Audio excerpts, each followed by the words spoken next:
আসসালামু আলাইকুম। সবাইকে স্বাগত জানাচ্ছি গ্লোবাল ভিউজে। আপনাদের সঙ্গে আছি আমি তাসনিম হোসাইন। আজ জানাবো আন্তর্জাতিক গণমাধ্যমে আলোচিত সংবাদ ও বিশ্লেষণ। এক অবিশ্বাস্য ভয়াবহতার শিকার হয়েছে ইসরায়েল। বৃহস্পতিবার ভোরে ইয়েমেন থেকে ব্যালিস্টিক মিসাইল গিয়ে পড়েছে ইসরায়েলি অর্থনীতির প্রাণকেন্দ্রে। এরপর শুরু হয় ছোটাছুটি, হুড়োহুড়ি। হামলায় বহু গাড়ি ও ভবনের ক্ষয়ক্ষতির পাশাপাশি রক্ত ঝরেছে অনেক ইহুদি বসতি স্থাপনকারীর।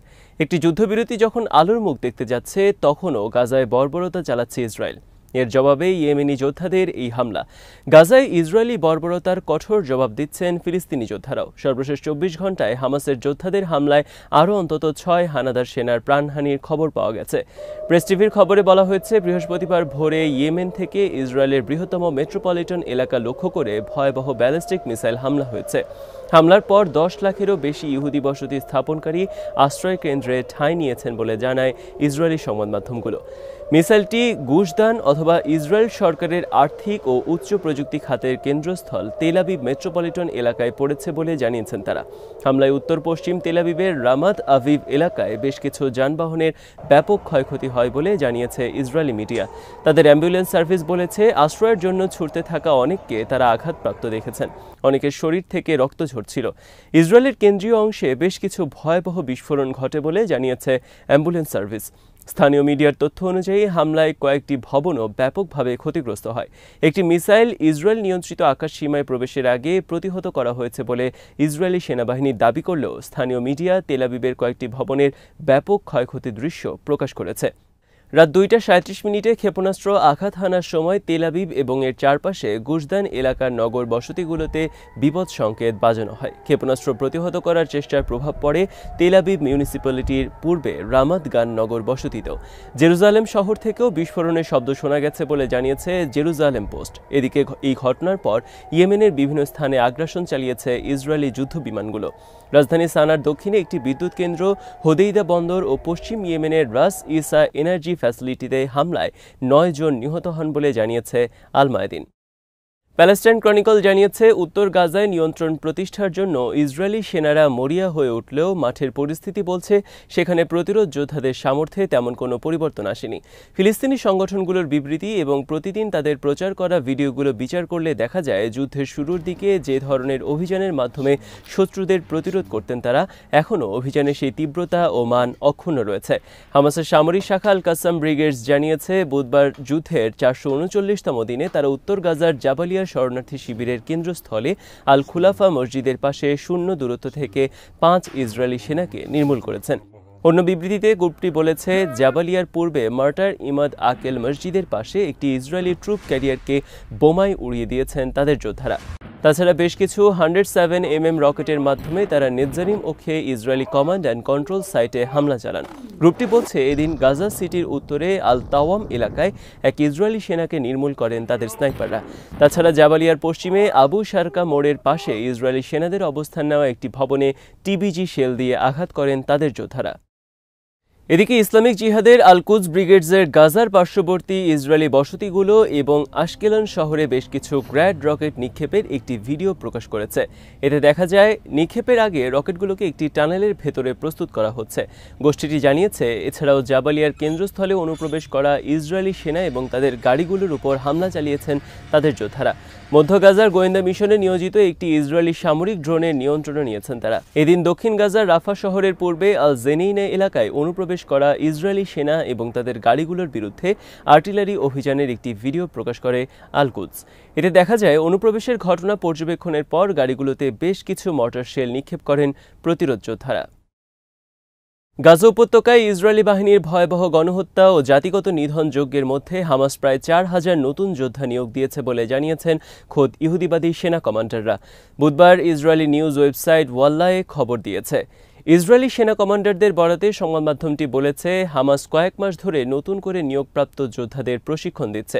ইহুদিবাদী সেনা কর্মকর্তারা দাবি করেছেন, নতুন যোদ্ধারা হামাসের সেই সব কমান্ডের সঙ্গে কাজ করছেন যারা ইসরায়েলের সঙ্গে ভয়াবহ হত্যাযজ্ঞ থেকে প্রাণে রক্ষা পেয়েছেন। তারা আরও বলেছেন, উত্তর ও দক্ষিণ গাজায় ইসরায়েলের বিরুদ্ধে যুদ্ধ করার জন্য হামাস নিজেকে পুনর্গঠিত করার চেষ্টা করছে।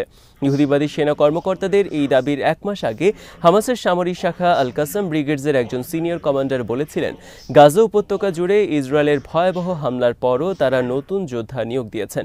গাজার যুদ্ধক্ষেত্রের ওপর আল কাসাম নিয়ন্ত্রণ হারিয়ে ফেলেছে বলে ইহুদিবাদী সামরিক বাহিনী ও গণমাধ্যম যে দাবি করে আসছে তা প্রত্যাখ্যান করে ওই কমান্ডার। তিনি বলেন, উপত্যকা জুড়ে কমান্ডারদের নিজেদের মধ্যে এবং সার্বিকভাবে হামাস নেতাদের মধ্যে চমৎকার যোগাযোগ ও বোঝাপড়া রয়েছে। বৃহস্পতিবার এক চমকপ্রদ খবর দিয়েছে জেরুজালেম পোস্ট। ইসরায়েলি গোয়েন্দা সংস্থা শিন বেত উদ্বেগের সঙ্গে জানিয়েছে, গত কয়েক মাসে ইসরায়েলের অভ্যন্তরে ইরানের পক্ষে গুপ্তচর বৃত্তির ঘটনা অবিশ্বাস্যভাবে বেড়েছে। এ সময় ইরানের পক্ষে গুপ্তচর বৃত্তির অন্তত 12টি ঘটনা উদ্ঘাটন করেছে শিনবেদ, যার ভিত্তিতে তারা ইসরায়েলে ইরানের বিশাল গোয়েন্দা নেটওয়ার্কের ধারণা পেয়েছেন। সংস্থাটি বলেছে, এই ধরনের অভিজ্ঞতা তাদের জন্য নতুন। এত বড় পরিসরে এমনটা আগে কখনো ঘটেনি। এমনকি আয়রন কার্টেন যুগেও সোভিয়েত গোয়েন্দা সংস্থাগুলো ইসরায়েলে এত বড় পরিসরে গুপ্তচর বৃত্তি পরিচালনা করেনি। শিনবেদ বলছে, তখন অবশ্য এমন কোনো ইসরায়েলি নাগরিক ছিল না যারা নিজ দেশের সঙ্গে বিশ্বাসঘাতকতা করে শত্রুর জন্য গুপ্তচর বৃত্তির পথ বেছে নেবেন। খবরে বলা হয়, শিনবেতের জন্য বড় সমস্যার বিষয় হলো ইরান কোনো নির্দিষ্ট প্রোফাইলের ভিত্তিতে গুপ্তচর নিয়োগ করে না, ফলে এই গোয়েন্দা জাল শনাক্ত করা অনেকটা অসম্ভব। শিনবেতের এক কর্মকর্তা দৈনিকটিকে বলেছেন, আমরা দেখতে পাচ্ছি ইরান বিভিন্ন ধরনের নাগরিককে গুপ্তচর বৃত্তির কাজে নিয়োগ দিয়েছে, যার মধ্যে আলট্রা অর্থোডক্স, নতুন অভিবাসী, সংখ্যালঘু ও সাধারণ ধর্মনিরপেক্ষ জীবনধারার লোকজন আছেন। ফলে এই নেটওয়ার্ক ছিন্ন করা সহজ হবে না। গাজা উপত্যকায় ইসরায়েলের ভয়াবহ গণহত্যা ও অপরাধযোগ্য ঠেকাতে আন্তর্জাতিক সমাজের ব্যর্থতায় গভীর দুঃখ প্রকাশ করেছেন ইরানের পররাষ্ট্রমন্ত্রী সৈয়দ আব্বাস আরাকচি। তিনি বলেছেন, বিশ্বমোড়ল যুক্তরাষ্ট্র গণহত্যা বন্ধ করতে ব্যবস্থা নেওয়ার পরিবর্তে তেল আবিবকে সর্বাত্মক সমর্থন দিচ্ছে। বুধবার কায়রোয় D8 ভুক্ত দেশগুলোর পররাষ্ট্রমন্ত্রীদের 21তম সম্মেলনে আরাকচি বলেন, আন্তর্জাতিক সমাজ গাজায় ভয়াবহ আগ্রাসন, যুদ্ধাপরাধ, মানবতা বিরোধী অপরাধ এবং গণহত্যা বন্ধ করতে চরম ব্যর্থতার পরিচয় দিয়েছে। এই ব্যর্থতার পাশাপাশি যুক্ত হয়েছে তেল আবিবের প্রতি ওয়াশিংটনের রাজনৈতিক, সামরিক, অর্থনৈতিক ও গোয়েন্দা সহযোগিতা। বৃহস্পতিবারের শীর্ষ সম্মেলনের প্রতি ইঙ্গিত করে আরাকচি আশা প্রকাশ করেন, শীর্ষ সম্মেলন থেকে গাজা, লেবানন ও সিরিয়ায় আগ্রাসন বন্ধ করতে ইসরায়েলকে কঠোর বার্তা দেওয়া সম্ভব হবে। D8 এর সদস্য দেশগুলো হচ্ছে ইরান, বাংলাদেশ, তুরস্ক, মিশর, পাকিস্তান, ইন্দোনেশিয়া, মালয়েশিয়া এবং নাইজেরিয়া। গাজা উপত্যকায় ফিলিস্তিনি জনগণের উপর ভয়াবহ গণহত্যা নিয়ে একটি প্রতিবেদন প্রকাশ করেছে ইসরায়েলি দৈনিক হারেজ। এতে ইসরায়েলি সেনা কমান্ডারদের বরাতে বলা হয়েছে, গাজার নেতজারিম করিডোরে ফিলিস্তিনিদের হত্যা করে লাশগুলো কুকুরের খাদ্য হিসেবে রাস্তায় ফেলে রাখা হয়। ইসরায়েলি সেনা কমান্ডাররা বলেছেন, এই করিডোরের একটি স্থান এখন লাশের এলাকা নামে পরিচিত এবং গাজাবাসীও বিষয়টি জানে। ইহুদিবাদী বাহিনীর 252তম ব্রিগেডের একজন কমান্ডার বলেছেন, এই এলাকায় ভুলবশত কোনো ফিলিস্তিনি আসামাত্র তাকে গুলি করে লাশ রাস্তায় ফেলে রাখা হয়, পরে সেটি কুকুরের খাদ্যে পরিণত হয়। হারেস জানিয়েছে, গাজায় মোতায়েন ইসরায়েলি সেনাদের মধ্যে এখন কে কত বেশি ফিলিস্তিনি হত্যা করতে পারেন তার প্রতিযোগিতা চলছে। বেসামরিক ফিলিস্তিনিদের হত্যা করে তাদের হামাস যোদ্ধা বলে চালিয়ে দেওয়া হচ্ছে। আরেক ইসরায়েলি কমান্ডারের বরাতে দৈনিকটি জানিয়েছে, এই প্রথম কোনো যুদ্ধে ইহুদিবাদী সেনাদের জন্য যা খুশি তা করার এবং কোনো জবাবদিহি না রাখার ব্যবস্থা করা হয়েছে। একজন ইহুদিবাদী সেনা কমান্ডার বলেছেন, গাজার উত্তরাঞ্চলকে যত বেশি পারা যায় ফিলিস্তিনি মুক্ত করাকে তিনি বিজয় হিসেবে নির্ধারণ করেছেন। একজন ইসরায়েলি সেনা তার সহকর্মীদের বলেছেন, তিনি একদিন 16 বছরের এক ফিলিস্তিনি কিশোরকে হত্যা করার পর তার কমান্ডার তার প্রশংসা করেন এবং তাকে পরদিন আরও 10 ফিলিস্তিনি শিশুকে হত্যার নির্দেশ দেন। হারেজ একাধিক ইসরায়েলি সেনা কর্মকর্তার বরাতে জানিয়েছে, ইহুদিবাদী বাহিনীর 99 ব্রিগেড একবার হেলিকপ্টার থেকে একজন বৃদ্ধ ও 2 শিশুকে আশ্রয়ের সন্ধানে ছুটতে দেখে তাদের উপর ক্ষেপণাস্ত্র হামলা চালিয়ে 3 জনকেই হত্যা করে। আরেক সেনা সৈনিক দৈনিকটিকে জানিয়েছে, একবার ইসরায়েলি সেনারা 200 ফিলিস্তিনিকে হত্যা করেন, যাদের মধ্যে 10 জন ছিলেন হামাস যোদ্ধা। গাজায় ইসরায়েলি সেনারা কি ভয়াবহ পাশবিকতা এবং নৃশংসতায় মেতে উঠেছেন তার সামান্য একটি চিত্র হারেজ পত্রিকার প্রতিবেদনে ফুটে উঠেছে বলে পর্যবেক্ষকদের ধারণা। তারা মনে করছেন, প্রকৃতপক্ষে ইসরায়েলি বাহিনী এর চেয়ে অনেক বেশি নারকীয় তাণ্ডব চালাচ্ছে। আল জাজিরা জানিয়েছে, গাজায় একটি যুদ্ধবিরতি যখন আলোর মুখ দেখতে যাচ্ছে তখন ইসরায়েলি হামলায় উপত্যকাটিতে আরও 38 জন নিহত হয়েছেন। অবরুদ্ধ উত্তরাঞ্চলে নিহত হন আরও 16 জন, যাদের মধ্যে আল আহলি আরব হাসপাতালে এক চিকিৎসক এবং এক শিশু রয়েছেন। গাজার স্বাস্থ্য মন্ত্রণালয় জানিয়েছে, 7 অক্টোবর হামলা শুরুর পর এ পর্যন্ত অন্তত 45,097 ফিলিস্তিনি নিহত হন, যাদের 70% শিশু ও নারী।